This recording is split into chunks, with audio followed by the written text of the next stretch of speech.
cineinc.com। नमस्कार, आदाब। मेरा नाम परवेज़ आलम है और इस वक्त हम सिने इंक के स्टूडियो में यहाँ मौजूद हैं लंदन में। मेरे साथ एक बहुत ही दिलचस्प शख्सियत भी मौजूद है। इनका नाम है अतुल भारद्वाज और ये जो किताब है इंडिया अमेरिका रिलेशंस 1942-1962, ये इसके ऑथर हैं और इस किताब ने खासी धूम मचाई है पिछले दिनों में। उसकी वजह यह है कि ये किताब तरह तरह के दावे करती है और बड़ी दिलचस्प है, इसलिए कि एकेडमिक किताब है, इसीलिए इसका जिक्र भी हो रहा है। और दावा ये करती है कि जवाहरलाल नेहरू जो इंडिया के पहले वज़ीर आज़म प्राइम मिनिस्टर थे, वो खासी हद तक अमेरिका नवाज थे, यूएसएसआर नवाज वगैरह नहीं थे। आमतौर पे भारत में मिथ ये है कि जवाहरलाल नेहरू जो हैं वो सोशलिस्ट थे, वो कम्युनिस्ट थे, वो यूएसएसआर के बड़े नज़दीक थे। ये किताब दावा करती है कि ऐसा कुछ नहीं है। दूसरी बात ये भी है कि इस किताब में एक दिलचस्प पहलू है कि एक वक्त ऐसा आता है भारत की तारीख में कि 2 लाख अमेरिकन फौजी भारत में तैनात थे। बहुत लोगों को ये बात पता ही नहीं है। इसके अलावा और भी बहुत सारे दिलचस्प किस्से हैं। अतुल भारद्वाज साहब, इन पर हम बात करेंगे, लेकिन पहले हिस्से में इस इंटरव्यू के मैं ये जानना चाहूँगा कि जवाहरलाल नेहरू इंडिया के फर्स्ट प्राइम मिनिस्टर, उनके बारे में ये जो मिथ मशहूर है कि वो यूएसएसआर नवाज थे, मतलब ये कि उसको बड़ी पसंद की नज़र से देखते थे, सोशलिस्ट क्रेडेंशियल थे और अमेरिका से दूर थे, ये किस हद तक इसमें सच है? देखिए, ये एक कुछ सच्चाई भी है इसमें, क्योंकि पर हमें इसमें जानना ये ज़रूरी है कि किस वक्त वो सोवियत यूनियन के करीब गए। क्योंकि हमारा ये जनरली हिस्टोरियंस ये सोचते हैं कि शुरू से लेकर 1930 से लेकर और अंत तक जवाहरलाल नेहरू सोवियत यूनियन से इंस्पायर्ड रहे। और ये मिथ इसलिए क्रिएट होता है क्योंकि एक बार जब वो ब्रसल्स जाते हैं 1927 में, और वहाँ से ब्रसल्स से आने के से पहले वो 1929 में 4 दिन की मॉस्को विजिट पे भी जाते हैं। When he comes back from Moscow, he is inspired by Moscow, but he is not overwhelmed by Moscow. What is important to know is that कि उस वक्त he was die-hard anti-communist, anti-Stalin. He may have been in love with Marxism, but he was never in love with Stalin and the police state in Soviet Union. So if you see post independence, उनके 3 big ideas अगर आप देखें, 3 big ideas Nehru के थे। One was the 5-year planning, the second idea was about the big dams, जिनको कि उन्होंने कहा कि temples of modern India, and the third big idea was about the community development और the village development programmes. Now the moment you think about these 3 ideas, you imagine him to be, these 3 ideas to have come from Soviet Union, because there was a lot of state involvement in this 3 ideas. But actually ये तीनों ideas America से आए थे। कैसे? पहले idea की बात करते हैं। ग्रेट डिप्रेशन के बाद प्रेसिडेंट रूजवेल्ट ने एक आइडिया निकाला था न्यू डील का, और सेकेंड वर्ल्ड वॉर में अमेरिकन्स इस न्यू डील के आइडिया के साथ दुनिया भर में गए। और इस न्यू डील के आइडिया के साथ क्लोजली एसोसिएटेड एक मॉडल था, वो था टेनेसी वैली अथॉरिटी का, टीवीए का, जिसको कि नेहरू ने अपनाया और बनाया दामोदर वैली अथॉरिटी। तो ये दोनों आइडियाज 1935 में अमेरिका में पैदा होते हैं और ये बहुत ट्रैवल करके ये इंडिया तक भी आते हैं और नेहरू इनको एक्सेप्ट करते हैं। और तीसरा एंगल जो था, तो न्यू डील के बारे में मैं थोड़ा कहना चाहूँगा। New deal was a mixed economy model. जब ग्रेट डिप्रेशन के बाद कैपिटलिज्म को खतरा महसूस हुआ तो उसने स्टेट की इंटरवेंशन चाहिए अपने आप को बचाने के लिए। And this was the idea which was promoted by Roosevelt and by American progressives. और उस दौरान में अगर आप देखें तो नेहरू एक्चुअली अमेरिकन प्रोग्रेसिव्स के करीब आते हैं और उनकी खास मुलाकात जो होती है ब्रसल्स में, वो एक बड़े इंपॉर्टेंट इंसान से होती है, उसका नाम है रॉजर बॉल्डविन। रॉजर बॉल्डविन जो हैं वो अमेरिकन सिविल लिबर्टीज यूनियन के हेड है अमेरिका में। और वहां से नेहरू कैसे सिविल लिबर्टीज को प्रमोट करते हैं, और हमारी जो लिबरलिज्म की एक कॉन्सेप्ट है, कॉन्स्टिट्यूशनलिज्म और लिबरलिज्म का concept starts emerging from there. और उस वक्त तक कहीं भी सोवियत यूनियन के साथ उसके बाद हमारा कनेक्शन नहीं है। It is not possible for any Indian to actually reach out to the Soviet union.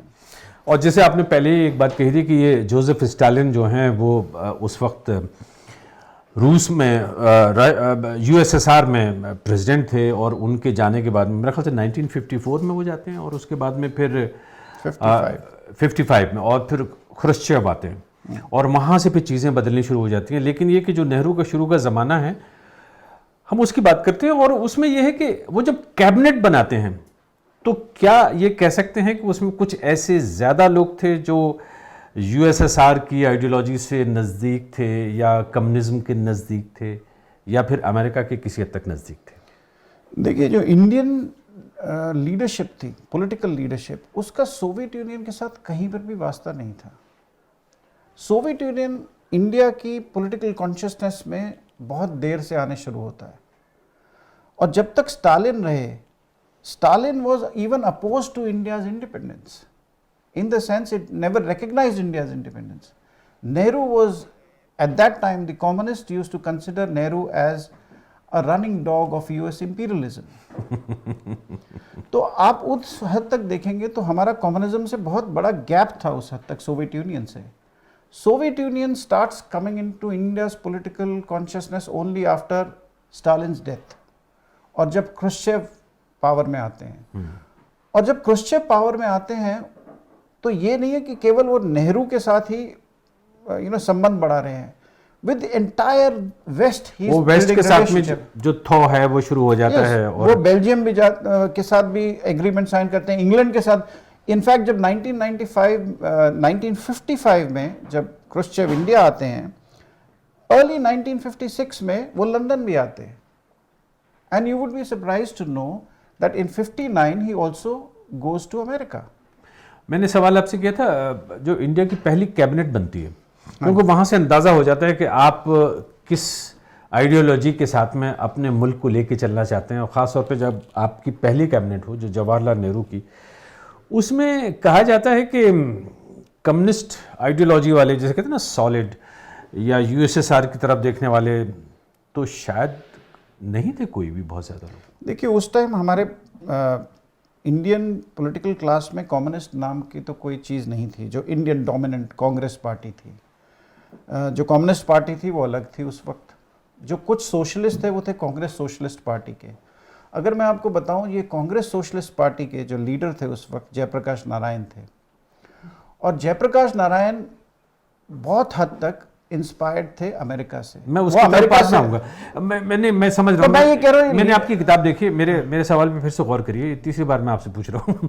मुझे लग रहा है, मुझे शक हो रहा है आप पे कि कहीं ऐसे तो नहीं आप उसको डॉज कर रहे हैं कि इंडिया की जो पहली कैबिनेट है, मुझे थोड़ा उसके बारे में बताइए कि उसमें कौन लोग ऐसे हैं जिनको हम ये कह सकते हैं कि थोड़े से सोशलिस्ट या जो कम्युनिज्म है उसके नज़दीक थे। मैं यूएसएसआर की भी बात नहीं करता। देखिए, इंडिया के फर्स्ट कैबिनेट में कोई भी ऐसा इंसान नहीं था जो कि बहुत सोशलिज्म से इंस्पायर्ड हो। ये कह रहे हैं आप? अब ये बहुत दिलचस्प बात कह रहे हैं। आपके जो पहली कैबिनेट बनती है जवाहरलाल नेहरू की, उसमें ज्यादातर लोग जो हैं वो किसी न किसी तरह से जो वेस्टर्न मॉडल है, अगर आप उसको सोशलिज्म के तौर से देखेंगे तो इवन जो बॉम्बे प्लान आता है इंडिया का 1944 में, इंडियन जो बिजनेसमैन एक बॉम्बे प्लान निकालते हैं, अगर आप वो देखेंगे तो उसमें आपको बड़े सोशलिस्ट एलिमेंट उस तरीके से दिखाई देंगे, क्योंकि they were talking of state intervention and running the तो कैबिनेट में कौन लोग हैं? तो कैबिनेट में जो मथाई हैं फाइनेंस मिनिस्टर बनते हैं, बलदेव डिफेंस मिनिस्टर बनते हैं। तो इनमें से कोई भी आप ये कह नहीं सकते कि ये लेफ्ट आइडियोलॉजी से इंस्पायर्ड है। जो पहले वी कृष्णा मेनन जाके बहुत बाद में आते हैं। He comes to Indian cabinet in 1953 and not even as a minister. He is later appointed as he comes to India as in 53 as a minister without portfolio. बहुत ही दिलचस्प बात बताई आपने। तो ये टाइमिंग का हमारे को जानना बड़ा जरूरी है, क्योंकि हम एक ही ब्रश में पूरे पीरियड को देखने लगते हैं, but everything happens in phases. तो मतलब ये कि जो पहली कैबिनेट है जवाहरलाल नेहरू की, वो भी एक तरह से अमेरिका की तरफ देखती है या वेस्ट की तरफ देखती है, और इसमें अभी कम्युनिज्म, और ये जो कम्युनिज्म है, ये जो सोशलिस्ट विचारधारा है, जो ख्यालात हैं, वो कहाँ से आ रहे हैं? वो यूएसएसआर से नहीं आ रहे हैं। जहाँ तक मैं समझता हूँ ये अमेरिका में जो एक तरह का सोशलिज्म या कम्युनिज्म का मूवमेंट था, ये वहाँ से निकल के आते हैं। यहाँ एक तरह से निकल जो नेहरू की सोशलिज्म है वो सब जानते हैं, it is inspired by British Fabians. Similarly, there is a counterpart of British Fabians in America, which comes during the Roosevelt time, the American Progressives. तो वो लोग भी ये समाजवाद जो है वो फेबियन, जो इधर अमेरिका और ब्रिटेन में एक पूरा मूवमेंट था ज़माने में, तहरीक थी, बहुत दिलचस्प आंदोलन था वो, और समाजवाद की तरफ ले जाता था, सोशलिज्म की और कम्युनिज्म के बहुत सारे एलिमेंट्स आते थे. तो आप ये कह रहे हैं कि ये हमारे यहाँ की जो लीडरशिप थी, यानी इंडिया की जो लीडरशिप थी, वो उसकी तरफ थी, उससे ज़्यादा मुतासिर थी. हम अपने आप को ये कहेंगे कि हम न्यू डीलर्स थे. मैं नेहरू को न्यू डीलर बोलूँगा rather than calling him a socialist और a communist by any stretch of imagination. So पर ये हमारे लिटरेचर में भी कम आता है. मैंने आपकी बात समझ ली. इसके अलावा कोई और ऐसी बात जो आप, जैसे मैं आपको ये याद दिलाऊं कि जब नेहरू आते हैं तो उससे पहले का मंजर क्या था, कि क्यों एक तरह से अमेरिका की तरफ वो देखते हैं या अमेरिका पे ज़्यादा रिलाई करते हैं, वो क्या एविडेंस है आपके पास में? देखिए, जब नेहरू 1930s में अगर आप देखेंगे तो 3 मॉडल्स अवेलेबल हैं दुनिया में. एक मॉडल उस टाइम अवेलेबल है हिटलर का मॉडल, जर्मन जो प्रेजेंट कर रहा है. दूसरा मॉडल जो अवेलेबल है वो है रशिया का model, the communist model. The third model is available is of American, which is the new deal model. British का model has failed, the colonial model, so उसकी तरफ कोई किसी की नज़र नहीं है. सुभाष चंद्र बोस अगर आप देखें तो वो जाते हैं वो जाते हैं जर्मन मॉडल की तरफ, और German model Indian political elite को एक्सेप्टेबल नहीं है. इसलिए आप देखते हैं कि सुभाष चंद्र बोस को कांग्रेस पार्टी से पर्ज किया जाता है. कम्युनिस्ट मॉडल नेहरू क्लियरली बोलते हैं मैं नहीं अडॉप्ट करना चाहता. So the third model which is adopted is the new deal model. और अगर आप इंडिया की जो सबसे पहली किताबें 1935 और 1939 में ऑन प्लानिंग बनी है, ऑन प्लानिंग लिखी गई, उसमें सब में ये लिखा गया है कि how Indian planning is should be based on the American new deal model. Fascinating. उसमें मैं एक आपकी किताब में मैंने एक बहुत दिलचस्प पहलू और देखा है, और जिस पे मैं आपसे एक अलग छोटा सा प्रोग्राम करना चाहता हूँ, लेकिन फिर भी एक सेंटेंस में ज़रूर कहूँगा, और वो बड़ा दिलचस्प है. वो ये है कि एक वक्त ऐसा था, तकरीबन 1942-1943 के आसपास, जब 2 लाख अमरीकी फ़ौजी हिंदुस्तान में तैनात थे. यानी कि वो कलकत्ते में थे, वो कराची में थे, वो मुंबई में थे, वो दिल्ली में थे, हिंदुस्तान में. और इसके बारे में बहुत कम लोग जानते हैं कि इतनी बड़ी तादाद में ये लोग मौजूद थे. और उसी दौरान कुछ एक विजय लक्ष्मी पंडित का वाक़या होता है, जो कि पंडित जवाहरलाल नेहरू की बहन थी, और जिनको यूनाइटेड नेशंस में बाद में फिर रिप्रेजेंटेशन का मौका भी मिला. वो क्या किस्सा है इसमें? ये अमेरिकन्स ब्रिटिश अमेरिकन्स को इनवाइट करते हैं सेकेंड वर्ल्ड वॉर के दौरान इंडिया में. 2 लाख अमेरिकन यहाँ पर आते हैं, और India becomes a military base. The purpose of American coming here is कि वो चाइनीज ट्रूप्स को इंडिया में लेके आते हैं.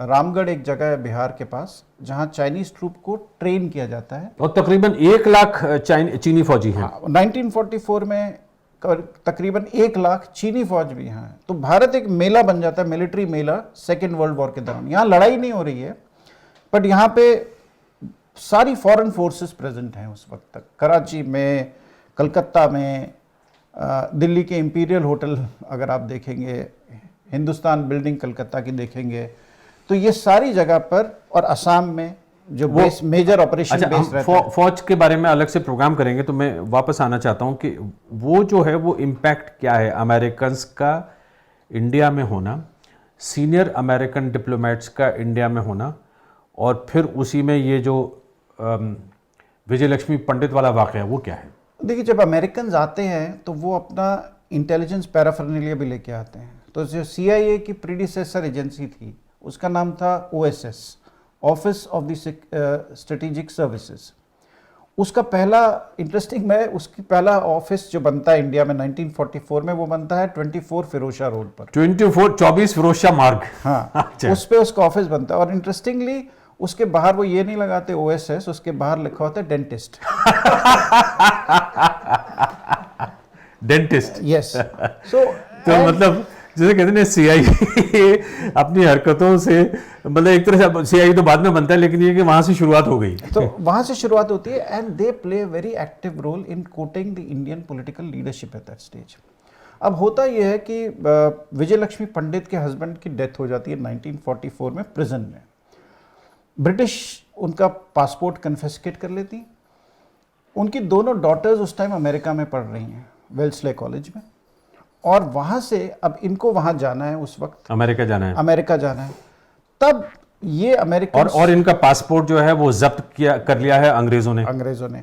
अब एक इनको चाइनीज एम्बेसडर की अमेरिकन वाइफ विजय लक्ष्मी पंडित को कैलकाटा में लेके जाती हैं, जहां पर एक आर्म्ड फोर्सेस की पार्टी चल रही है। वहां से पार्टी में से इनकी मुलाकात करवाती हैं, और इनका ये फैसला होता है कि American forces will airlift her to America. Wow. And clandestinely उनको वो अमेरिकन मिलिट्री एयरप्लेन में विजय लक्ष्मी पंडित को अमेरिका लेके जाती हैं। मतलब अमेरिकन उनको खुफिया तरीके से ले जाते हैं अमेरिका।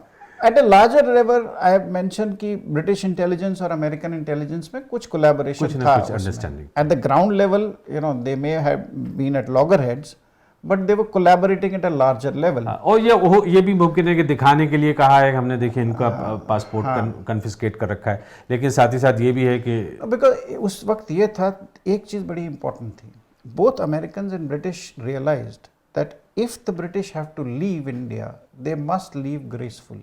ठीक है, there should be no violence against the British. अच्छा, ये विजय लक्ष्मी पंडित अमेरिका जाती हैं, वहां क्या होता है? वहां she gets a very warm reception in 1944। she meets, she has lunch with Mrs. Roosevelt. Wow, president की वाइफ के साथ। There is dinner hosted for her, in one of the best places where all the governors of the United States come. So almost, you can imagine that Americans already know that either she or probably Nehru is going to be India's prime minister. The kind of reception she receives, and in 1944. So America gets involved in Indian politics during this particular phase. मतलब बहुत पहले से ही, जैसे कहते हैं ना 40s का जो डेकेड है, वहीं से अमेरिकन इन्फ्लुएंस शुरू हो जाता है। अमेरिकन का क्या इंटरेस्ट था और वो किस तरह से बैलेंस कर रहे थे, खासतौर पे 40s का जो डेकेड है जिसकी आप बात कर रहे हैं इंडिया में, यानी जो इंडिया की फ्रीडम स्ट्रगल एक तरफ चल रही है, अमेरिकन ने क्या रोल निभाया उस दौरान? It was very important because at one hand America wanted colonialism in India to end. They wanted Britishers to go, but on the other hand, there is also a war going on, जिसमें कि British उनके allies हैं. So there is no way Roosevelt did not want to annoy Churchill, but yet Winston Churchill उस वक्त Britain के prime minister थे, और Roosevelt उनको annoy नहीं कर सकते थे. But at a the American civil society, और फ्रैंकलिन रूजवेल्ट, सॉरी मैं इसलिए भी कह देता हूँ, पूरा नाम लेके कहना अच्छा रहता है, अमेरिका के प्रेसिडेंट थे, और तीसरी तरफ जोसेफ स्टालिन जो हैं वो USSR के प्रेसिडेंट थे, और चियांग काई शेक ये चाइना के प्रेसिडेंट थे। तो उस टाइम ये चारों एलाइज थे, चियांग काई शेक, स्टालिन, और जो दूसरे हैं आपके रूजवेल्ट और Churchill. So all these things, आपने ये जो कहते हैं ना कि आपके जो हैं रूजवेल्ट वहाँ से जो देखने वाले हैं उनको परेशानी होगी, वो कहेंगे हम तो पहले से ये कुछ ऐसा लग रहा था कि ये प्रो अमेरिका टाइप के लोग बाग हैं, और इन्होंने देखिए मतलब USSR वगैरह की थोड़ी सी कहीं ना कहीं नेगेटिव एक बात कह दी, और अमेरिका के बारे में अच्छी अच्छी बातें करें कि अमेरिकन ये चाहते थे वो चाहते थे। लेकिन ये दिलचस्प है कि हम सब लोग इस मिथ के साथ बड़े हुए हैं, या तो यूँ कहिए कि हमने पढ़ाई लिखाई कम की कि हम ये चीज़ें नहीं जानते थे जो अब आप बता रहे हैं। लेकिन ये है कि जो मैं समझ रहा हूँ अब तक, वो बड़ी दिलचस्प बात यही है कि जो 40s का डेकेड है, जो दशक है आशरा, और 50s में, इसमें ये 2 साल जिनका आप जिक्र कर रहे हैं, मैं बार बार ये किताब आपकी दिखा देता हूँ एक बार फिर से, क्योंकि आपने फोकस किया इंडिया अमेरिका रिलेशंस 1942-62। तो ये 20 साल आपने लिए हैं जानबूझ के। ये वो 20 साल हैं जिनमें कि अमेरिका का एक बड़ा इन्फ्लुएंस रहा। आमतौर पे भारत में ख्याल ये किया जाता है कि नेहरू जो प्रो मार्केट फोर्सेस हैं वो ये कहते हैं अरे अगर नेहरू अमेरिका के साथ मिलते ना, यूएसएसआर के साथ ना जाते तो मुल्क का ये हाल होता वो हाल होता। आपकी बात से तो बड़ी दिलचस्प बात साबित होती है कि नेहरू, जवाहरलाल नेहरू जो हैं वो अमेरिका के बेइंतहा नज़दीक थे। आप ये देखिए कि जो प्लानिंग फिलॉसफी थी, हम इमेजिन करते हैं कि सारी की सारी प्लानिंग फिलॉसफी सोवियत यूनियन से आई, बट उस वक्त उस दौर में अगर आप देखेंगे तो every country was planning America से। नेहरू के जो खास एडवाइजर थे on planning issues was doctor Solomon Trone and he was an American expert. और आप ये देखिए कि जिस प्लानिंग कमीशन को मोदी सरकार ने जो डिसबैंड किया था, वो डॉक्टर सॉलोमन ट्रून ने ही प्रपोज किया था इंडिया। सो इंडिया की पूरी public administration system, legal administration systems, education systems, they were greatly inspired by America. Even Ford Foundation जो है, उसका सबसे पहला ऑफिस जिसने एजुकेशन फील्ड में बहुत रोल प्ले किया, सबसे पहला ओवरसीज ऑफिस 1951 में इंडिया में बनता है। मैंने कुछ ये भी देखा आपकी किताब में ही, इसलिए कि मैं कोई बात ऐसी बाहर की नहीं कहूँगा, जो बड़ी दिलचस्प निकल के आती है। उसमें यह है कि जैसे जयप्रकाश नारायण को भी एक बड़े समाजवादी की शक्ल में देखा जाता है। यही नहीं, भारत के बहुत बड़े जो सोशलिस्ट हैं उनको इस तरह से देखा जाता है जैसे कि वो कुछ कम्युनिस्ट थे या यूएसएसआर के नज़दीक थे।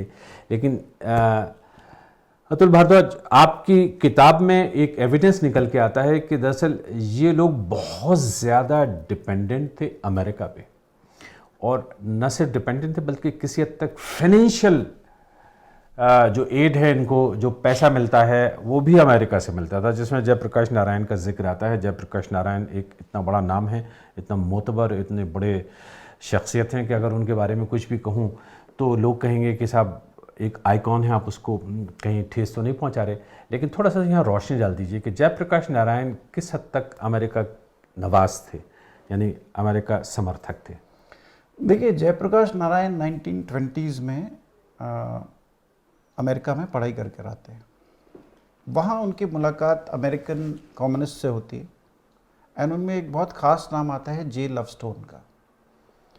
लवस्टोन अमेरिकन कम्युनिस्ट थे, वो रशिया भी काफ़ी जाया करते थे रेगुलरली। जब कम्युनिस्ट मूवमेंट ब्रेक होती है स्टालिन के कैंप में और ट्रॉट्स्कीज के कैंप में, तो ऑब्वियसली वो एंटी स्टालिन होते हैं। उसके बाद अगर आप एक बड़ी दिलचस्प बात देखते हैं कि and they are equally interested, the American communists are equally interested in the labour movements across the world.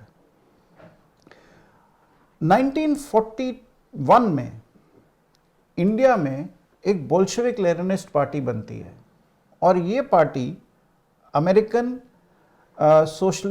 Workers party बनाती है। ये पार्टी लेटर जाके जयप्रकाश नारायण की पार्टी कांग्रेस सोशलिस्ट पार्टी में मिल जाती है 1948 में। और जे लवस्टोन तब तक CIA के लिए काम करते हैं। Basically they controlling the labour movements all across the world. ठीक है, मैं समझ गया। ये आपने काफ़ी पहले की बात की। मैं थोड़ा सा 50s में आ जाता हूँ, यानी 1950 और आखिर में आ जाते हैं। 50s में इसमें जयप्रकाश नारायण का क्या ताल्लुक रहता है अमेरिका के साथ? 50s में अगर आप देखें तो एक तो जयप्रकाश नारायण का ये ताल्लुक है कि अमेरिका काफ़ी हद तक लेबर मूवमेंट्स कंट्रोल करती है। They don't want the entire labour movement और the industrial force to go and be loyal to the Soviet Union.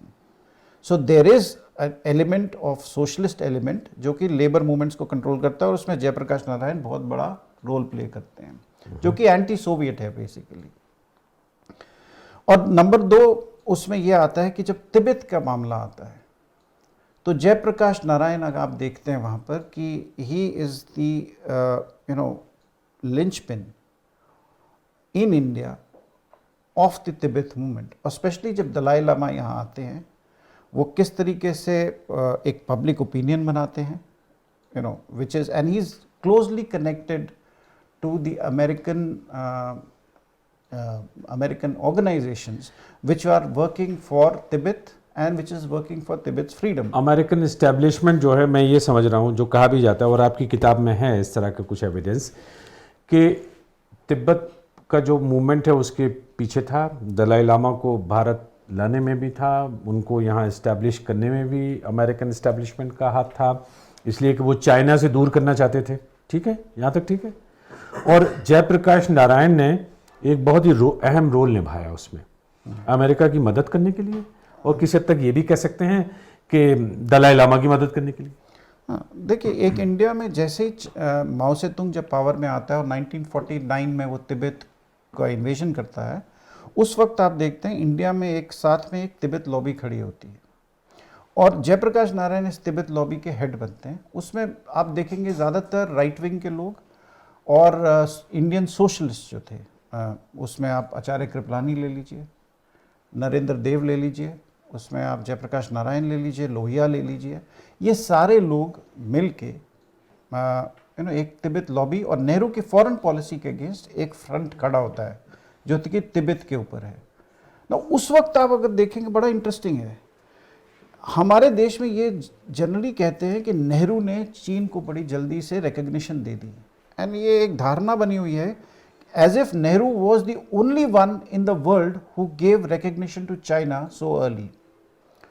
But actually the fact is that at that stage in 1950, the entire Commonwealth, Britain, led by Britain, gave recognition to China. It was only the Americans which had not given, rest everybody had given. अच्छा, आपने एक थोड़ी सी contradictory बात मुझे लग रही है, आपने तो बहुत सोच समझ के कही होगी, क्योंकि एक तरफ ये है कि जयप्रकाश नारायण और जवाहरलाल नेहरू के बीच में एक टसल है, एक टेंशन है, और कहीं उनको, नेहरू को ये देखा जाता है थोड़ा सा चाइना की तरफ हमदर्दी की नज़र से देख रहे हैं। वो कौन सा ऐसा लम्हा आता है, मकाम आता है भारत में, जब नेहरू जो हैं वो अमेरिका की तरफ जो ज़्यादा देखते थे हर चीज़ के लिए, अब वहाँ से थोड़ा विमुख होने लगते हैं, थोड़ा हटने लगते हैं, और धीरे धीरे करके चाहे वो चाइना के साथ में उनकी दोस्ती बनती है या यूएसएसआर के, ये स्टेज कहाँ आती है? इमीडिएटली इंडिपेंडेंस के बाद ये एज्यूम करना गलत है कि ब्रिटिश फर्स्ट डे 15 अगस्त 1957 को अपना बोरिया बिस्तरा बांध के चले गए। 1947 में ऐसा नहीं है कि वो एकदम से चले गए, उनके काफ़ी हद तक वो बहुत सालों तक यहाँ रहे।